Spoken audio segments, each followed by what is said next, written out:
Морския чука, кучката плющи хапа. Здравта я захапа като гладен питбул. Ти какво си чу и какво си не дочу?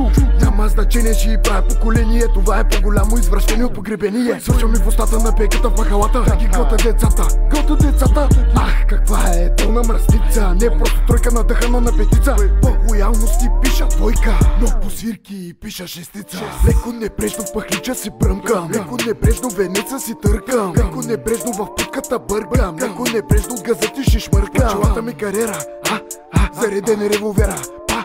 Тука прави ми кариера, късам ги като пантера. Бил боксер или кикбоксер? Да ти кажа, брат, ти си позор. Аз пък ги правя без да си давам зор. Всеки втори влизал е в задния и двор. Няма спор за тия гладни мендили. Прегнае с тия миналото проверили. Там манячката готова и ме пита свили. Взимаме в къща цяла вечер да ми свири. Душата си продава, душата си продава, душата си продава за пикото на мангала. Оборота го е крала, после какво е изживяла. Цяла вечер не е спала, на амфите се е права. Обиколка на квартала, с кой ли не е спала. Обичаме такива несериозни мърсници, обичаме ги много с моите гадни връстници. Каквото и да стане, няма да съм с белезници. Като гладиатор в песни коня колесници. Наглите лисици искат ме свалят, обаче плановете им ще се провалят. Парите в днешно време въртят светът, затова винаги при мен офертите валят.